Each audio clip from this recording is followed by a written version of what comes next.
Hi all, SR fashion events സംഘടിപ്പിച്ച face of Calicut 2025 എന്ന ഷോയിലോട്ട് എന്നെ ജഡ്ജായിട്ട് ഇൻവൈറ്റ് ചെയ്തിട്ടുണ്ടായിരുന്നു. അപ്പോൾ അതിൻ്റെ വിശേഷങ്ങളാണ് ഇന്നത്തെ വീഡിയോയിൽ പറയുന്നത്. So welcome back to yet another video.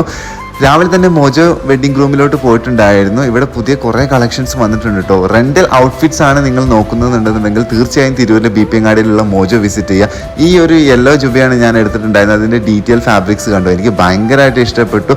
Size കുറച്ച് ഓവർ ആയിരുന്നുണ്ടെങ്കിൽ ഞാനത് എടുത്തു. പിന്നെ പോയത് എൻ്റെ വീടിൻ്റെ തൊട്ടടുത്തുള്ള ലൂമി സലൂണിലോട്ടാണ് ഹെയർ ഒന്ന് സെറ്റ് ചെയ്യാൻ വേണ്ടിയിട്ട്. ജാസാണ് എൻ്റെ ഹെയർ സെറ്റ് ചെയ്ത് തന്നിട്ടുണ്ടായിരുന്നത്. അടിപൊളിയായിരുന്നു കേട്ടോ.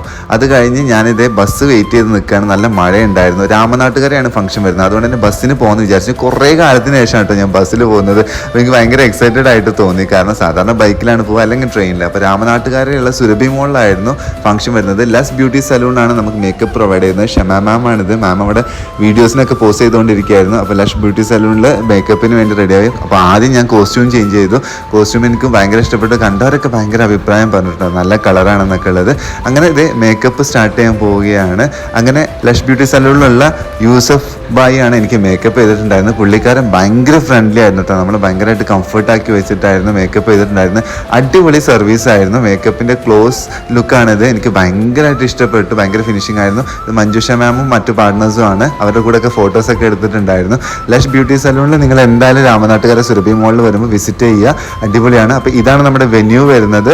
അടിപൊളിയായിരുന്നു. SR ഇവൻസിൻ്റെ ഷോ ആണ്. ഷമാ മാമിൻ്റെ കൂടെ ഞാൻ പിന്നെ സെൽഫിയും കാര്യങ്ങളൊക്കെ എടുത്തു. ഷംസാദ് സെയ്ദ് താജ് എന്നാണ് മാമിൻ്റെ മുഴുവൻ പേര്. മാമിന് വാക്ക് ചെയ്തു. ഫസ്റ്റ് തന്നെ ബഡ് സ്കൂളിലെ കുട്ടികൾ, അതായത് ഡിഫറെൻ്റ്ലി ഏബിൾഡ് ആയിട്ടുള്ള കുട്ടികളുടെ ഷോ ആയിരുന്നു. ഇത് എനിക്ക് ഭയങ്കരമായിട്ട് ഇഷ്ടപ്പെട്ടു കേട്ടോ. കാരണം ഇത്തരത്തിലുള്ള കുട്ടികളെയൊക്കെ ഇങ്ങനെ ഒരു വേദിയിലോട്ട് കൊണ്ടുവരാൻ മാം എടുത്ത എഫേർട്ട് ഭയങ്കരമായിട്ട് കൈയ്യടി അർഹിക്കുന്ന ഒന്ന് തന്നെയാണ്. ഇത് ശരിക്കും ഭൂമിയിലെ മാലാഖ കുഞ്ഞുങ്ങൾ തന്നെയാണ്.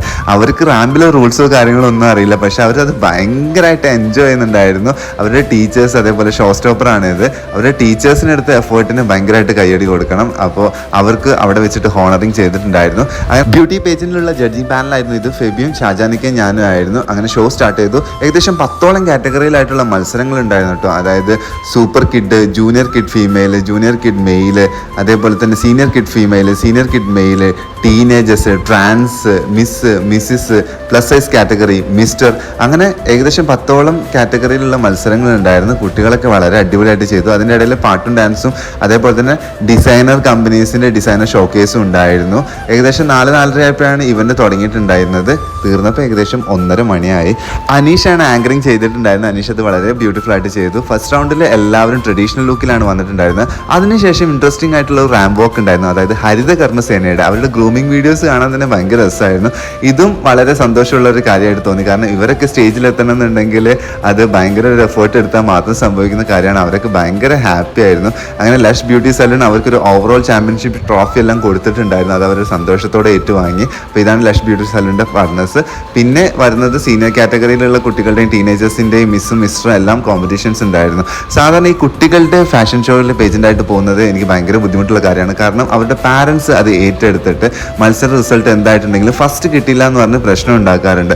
സത്യം പറഞ്ഞാൽ നമ്മുടെ മക്കൾക്ക് ഇതൊരു മത്സരമല്ല, ഒരു അവസരമാണെന്ന് പറഞ്ഞിട്ട് വേണം അവരെ സ്റ്റേജിൽ കയറ്റാൻ. കാരണം ഈ കുഞ്ഞു പ്രായത്തിൽ തന്നെ അവരെ കോമ്പറ്റീഷൻസിൻ്റെ സ്പിരിറ്റും കാര്യങ്ങളെല്ലാം കയറ്റിയിട്ടുണ്ടെന്നുണ്ടെങ്കിൽ അവരെ മനസ്സ് ഭയങ്കരമായിട്ട് നെഗറ്റീവായിട്ട് പോകും. അപ്പോൾ പാരൻസ് അത് ഭയങ്കരമായിട്ട് ശ്രദ്ധിക്കേണ്ട ഒരു കാര്യം തന്നെയാണ്. അതേപോലെ തന്നെ സീനിയർ കാറ്റഗറിയിലാണെന്നുണ്ടെങ്കിൽ കമ്മ്യൂണിക്കേഷൻ എന്ന് പറയുന്നത് ഭയങ്കര ഇമ്പോർട്ടൻ്റ് ആയിട്ടുള്ള ഒരു കാര്യമാണ്. നിങ്ങളുടെ കോസ്റ്റ്യൂമും അതേപോലെ തന്നെ വാക്കും അതേപോലെ തന്നെ ലുക്കും അതിനൊക്കെ അപ്പുറമായിട്ട് നിങ്ങൾ എങ്ങനെ കമ്മ്യൂണിക്കേറ്റ് ചെയ്യുന്നു, നിങ്ങളുടെ ഇൻട്രൊഡക്ഷൻ എങ്ങനെ, നിങ്ങൾ എവിടെ പോസ് ചെയ്യുന്നു, എങ്ങനെ സംസാരിക്കുന്നു എന്നുള്ളത് ഭയങ്കര ഇമ്പോർട്ടൻ്റ് ആയിട്ടുള്ള കാര്യമാണ്. അപ്പോൾ അതും ചിലരെല്ലാം റിസൾട്ട് അനൗൺസ് ചെയ്തതിന് ശേഷം എനിക്ക് എവിടെയാണ് മാർക്ക് കുറഞ്ഞത് എന്നെല്ലാം വന്ന് ചോദിക്കുന്നത് കാണാം. AJ മോഡലിംഗ് കമ്പനിയുടെ ഒരു സ്ലോട്ട് ഉണ്ടായിരുന്നു, അതും കണ്ടു. ഞാൻ അവരുടെ ഫസ്റ്റ് ഷോയിൽ ഷോ സ്റ്റോപ്പറായിട്ട് ഇറങ്ങിയിട്ടുണ്ടായിരുന്നു കേട്ടോ. അതേപോലെ തന്നെ മിസ്റ്റർ കാറ്റഗറി തുടങ്ങി. മിസ്റ്റർ കാറ്റഗറിയിലും നല്ല മത്സരം ഉണ്ടായിരുന്നു. അപ്പോൾ പറഞ്ഞു വന്നത് എന്താണെന്ന് വെച്ചിട്ടുണ്ടെങ്കിൽ, നിങ്ങൾ ഒരു പേജിന് പങ്കെടുക്കുമ്പോൾ അതിൻ്റെ റിസൾട്ട് അക്സെപ്റ്റ് ചെയ്യാൻ പറ്റുമെന്നുണ്ടെങ്കിൽ മാത്രം പങ്കെടുക്കുക. ഷിയാസ് കരീം ഇറങ്ങിയിട്ടുള്ള കെൻസ് ഫാഷൻ മോഡലിംഗ് കമ്പനിയുടെ സ്ലോട്ട് അടിപൊളിയായിരുന്നു. തീർന്നപ്പോൾ ഞാൻ നേരത്തെ പറഞ്ഞ പോലെ തന്നെ ഏകദേശം 1:15 അപ്പോഴും അവിടെ പ്രോഗ്രാം നടന്നുകൊണ്ടിരിക്കുകയായിരുന്നു. ഒരുപാട് ലേറ്റായി തിരിച്ചു വന്നത് ട്രെയിനിലാണ്. അപ്പോൾ വീട്ടിലെത്തിയ ഏകദേശം 4 മണിയായി. അപ്പോൾ ഇത്രയുള്ള ഇന്നത്തെ വീഡിയോ. ചാനലായിട്ട് കാണുന്നത് സബ്സ്ക്രൈബ് ചെയ്ത് സപ്പോർട്ട് ചെയ്യാൻ വേണ്ടി മറ്റൊരു വീഡിയോ ആയിട്ട് കാണാം. അതുവരേക്കും ബൈ.